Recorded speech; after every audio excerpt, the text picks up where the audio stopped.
Hello, folks. This is for everybody in general, but also a certain subset of my viewers in particular. And the reason why I'm not mentioning something is they're about to do something, and they want to keep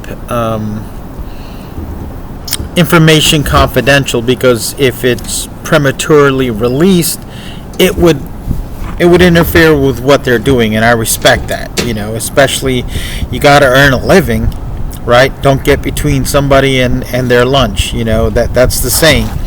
So, all right, I'm not going to make a prediction.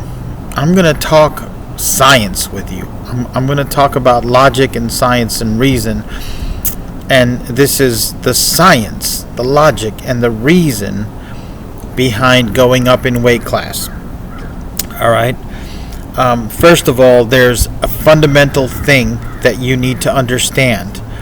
There's a fundamental thing that you need to understand, master, work with, play with, toy with, do thought experiments with for the rest of your life as you do this. All right. Maybe not for the rest of your life, but for the rest of your fighting career or sports career. This applies to other sports. First of all, get to know this phrase. It's called power to weight ratio. Power to weight ratio. So, for example, in the military, when I was in both the Marine Corps and the National Guard, we used the M16. In the Marine Corps, we had the M16A2 service rifle, and in the National Guard, sometimes all we had was an M16A1 Vietnam era stuff. We're talking, literally 90s, just a little bit before and a little after 9/11.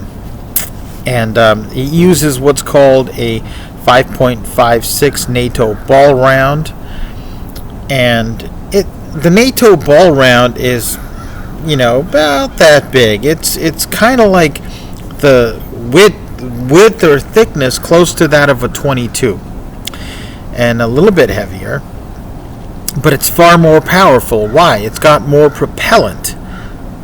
All right, that propellant adds power.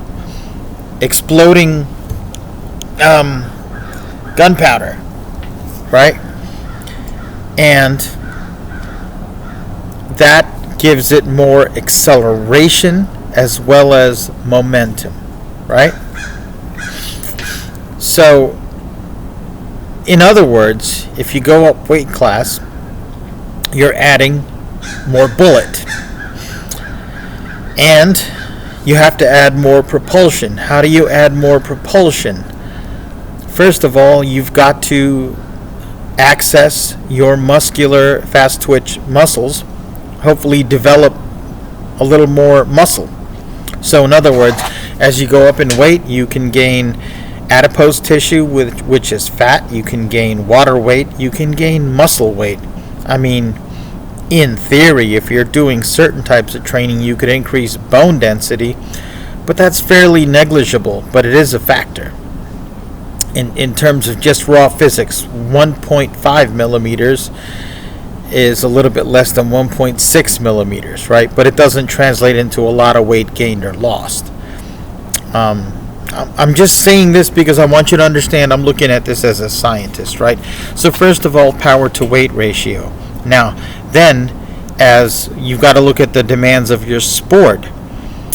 For example, if you're a shot putter, having a little extra girth on you can even give you a little more stability and a little more momentum. But if you're in the combat sports, boxing, kickboxing, MMA, point karate, continuous taekwondo, even extra muscle in the wrong place can weigh you down. So, for example, if you're just doing a ton of bench presses and you're just doing lots of squats and deadlifts, you're putting on muscle mass, and the muscle mass is useful for driving your movements. But let's say you're doing weird bodybuilding stuff, right? I remember in the 80s reading the magazines. I was trying to get all buffed, right? They would do stuff like 5 to 6 sets per exercise, 10 exercises per body part. right? And in the hopes of overloading those biceps and trying to get 21-inch guns, 23-inch guns, right? But actually, overly developed arm muscles can slow you down, right? They can prevent you from protecting the ribs. You understand? So you must understand that as you're trying to add power to weight ratio, it has to be, even if it's powerful muscular gain, it has to be in the right place in the right way. And then, what kind of muscular development are you getting? So, for example, if you are doing lots of low weight, low rep things, you may be improving your muscular endurance, but you're not necessarily activating those fast twitch muscles. Now, fast twitch muscles versus slow twitch muscles versus cardiac muscles. If you don't know this, look it up. Look up some anatomy textbooks, some biology textbooks, things like that.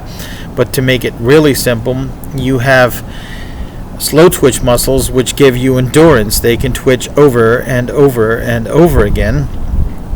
And but not that fast. That enables you to do things like marathoning or rowing, right? But running, rowing, biking, all these steady sort of activities, you also have a sprint version of it, in which case you're using more your fast twitch muscles, right? And they have different power sources.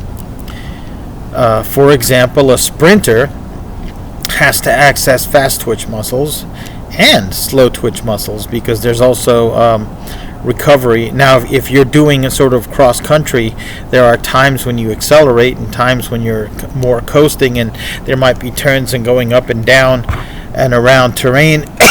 And so what is that going to do? It's going to access both systems, right? And in fighting, it's like that.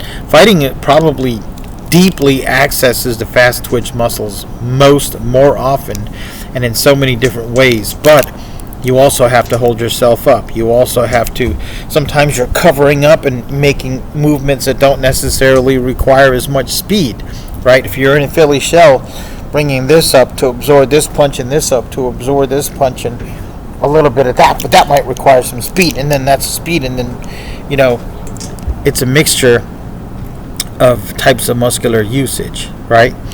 Now, we know that if you already know how to fight and you're already in condition, you have to do your martial art. You have to box. You have to hit the bag. You have to do shadow boxing. You have to do all these things. Primarily, and then your strength training, you have to gear it towards building a power to weight ratio and also a little bit towards muscular endurance, right? That's also why push-ups and pull-ups and things which to activate your fast twitch muscles, you have to be doing something that is intense, that exceeds the capacity of your muscles to push that amount of weight in that amount of room, in that amount of space, in that amount of time, right? So, for example, if I'm capable of a 1 rep 200-pound bench press, right? Not that impressive. And I go for 205 pounds and I squeeze it through, right? And then I might attempt it again and get halfway there and someone spots me and pushes me through. And then the third time I can't really do it, so they raise it up and I resist it on the way down. I'm doing a negative. Those are really activating fast twitch muscles, right? But even a power lifter will tell you, an Olympic weightlifter will tell you that you have to do some endurance training, because that accounts for your reducing your recovery time and enables you to lift more weight in the long run, right? Because your body still needs an efficient aerobic system in order to do any kind of training and recover from it, okay? So we can go deeper into power to weight ratio, but I'm not going to delve too deep into it. Those of you who I'm specifically addressing this to, have an expert on hand, a real expert, and you should, if you don't know these things, if you're not aware of these things, talk to him about it. He'll educate you about it. Now, here's the other thing. There's recall. right?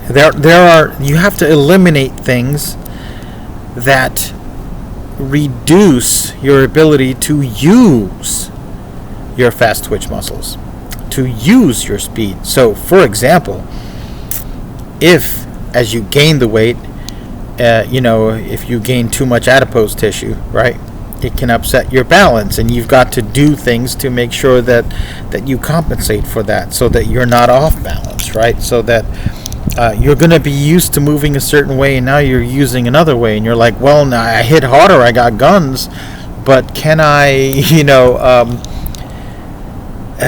can I endure as long as I used to? Okay? And again, you're trying not to lose speed. It's possible that if you were training inefficiently, that if you never realized your full speed potential, you could actually get bigger and faster. You probably will get faster. You can get faster in your arm movements and your ability to punch and block, and maybe maintain or lose speed in your footwork and your maneuverability. So all of that has to be taken into account. You must, if you are moving up in weight, to do a fighting sport that requires so much in terms of speed and endurance and athleticism, you must have adequate reflex training. If you're not dedicating a certain amount of time just to reflex training, I'm not talking, well, I'm sparring, so I'm working reflexes. Well, I'm, doing pad work, so that's working my reflexes. No. You have to find ways to incorporate more reflex training, more of the right kind, and more ways. That's one of my specialties, but you also have an expert available, right? And as you enter the ring, your reflexes count. I'll tell you why they count, all right?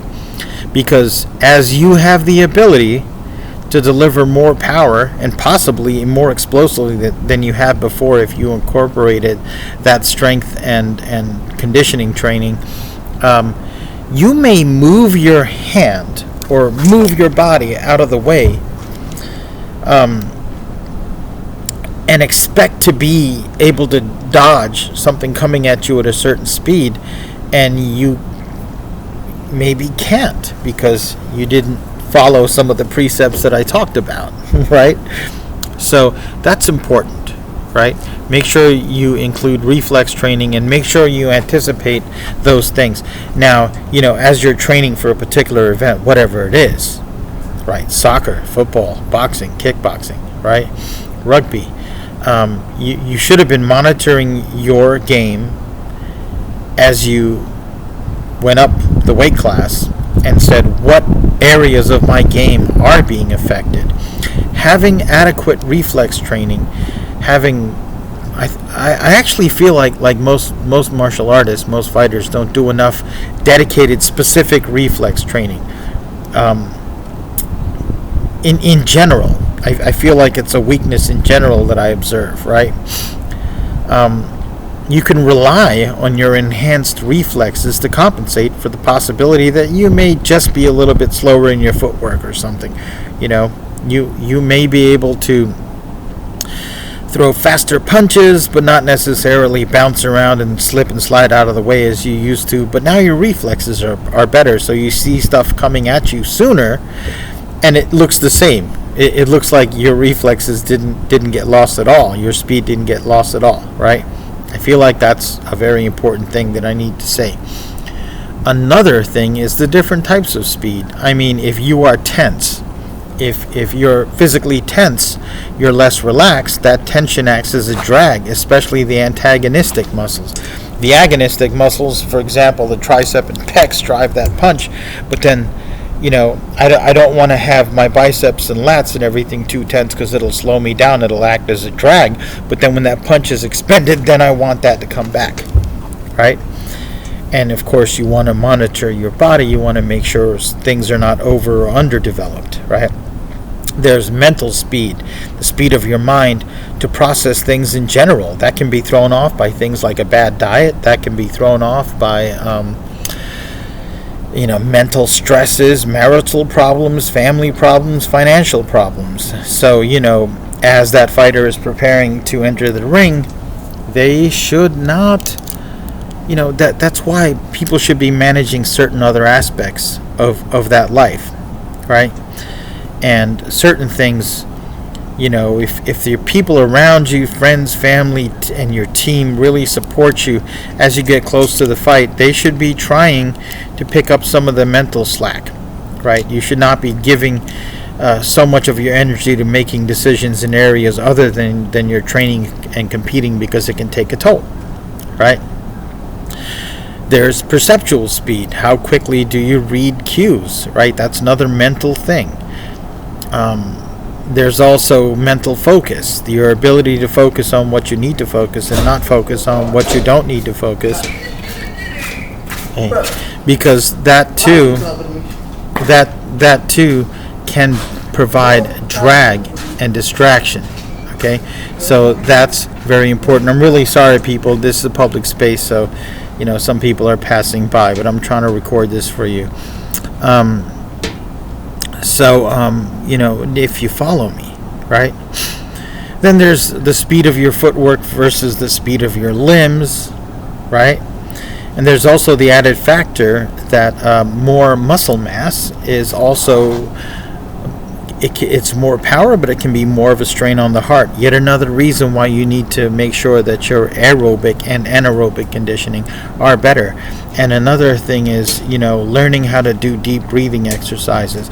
Tension also consumes oxygen in blood, right? So if you're walking around with extra muscle mass, one way you can kind of trick your body into being able to do it without stress is learning some meditation, doing some hypnosis, learning how to de-stress yourself, right?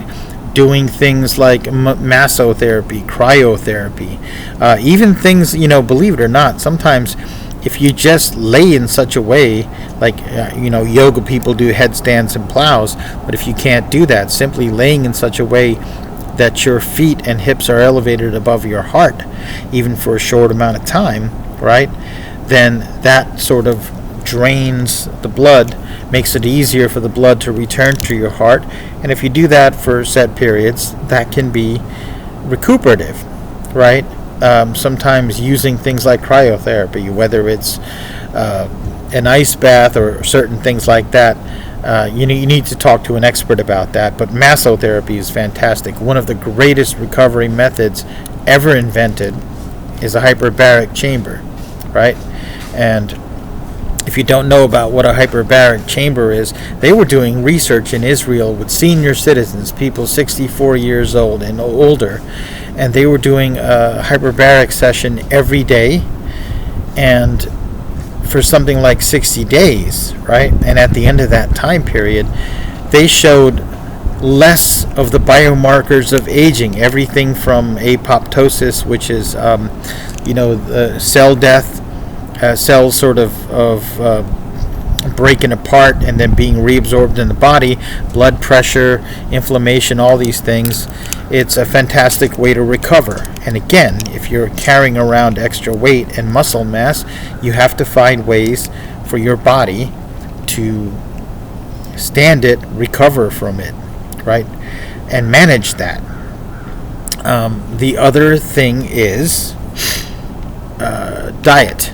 You want to, of course, watch your diet, and you want an expert on hand. I find that one problem people have with extreme weight loss or muscle gain is when they're done with their competition, they decondition and they can gain weight easily. So and of course, if you're carrying around that extra mass and most of your life you haven't been, get your sleep. Make sure you get your sleep, right? That can do wonders. One of the leading sleep researchers, I can't remember his name, said that sleep is the closest thing your body has ever developed to attempting to be immortal. It's where all the repair happens, right? So, again, this is for a specific group of people who appear to be following my channel, but for everybody in general, right? I'm 53 years old, and I've struggled with my weight all my life. Sometimes I'm doing quite well, sometimes I'm not. It's not something that I can just, take a magic pill or do one exercise and for the rest of my life I'm going to be at my perfect ideal weight, right? It's an ongoing process. So it is something that I research. For example, it's all, some of it's dependent on resources. Anybody can go jog, and anybody can go do push-ups and buy a dumbbell or something, but the quality of your food is often determined by your income as well as your choices. The quality of your sleep can be determined by where you live. And certain resources like a hyperbaric chamber or being able to go to a spa during certain times of the year are, definitely for people that have a hell of a lot more resources. So marshal your resources in your body, marshal your resources in your mind, and marshal your external resources, and that's your money, your environment, your team around you, wisely. All right? And this group, one resource you have is a particular individual. And I'm going to say that, neither he nor I am talking out of our whats. That's a resource. You have access to a resource that's capable of a great many things. And if you are underutilizing that resource or improperly utilizing that resource, then it's on you. I wish you the best.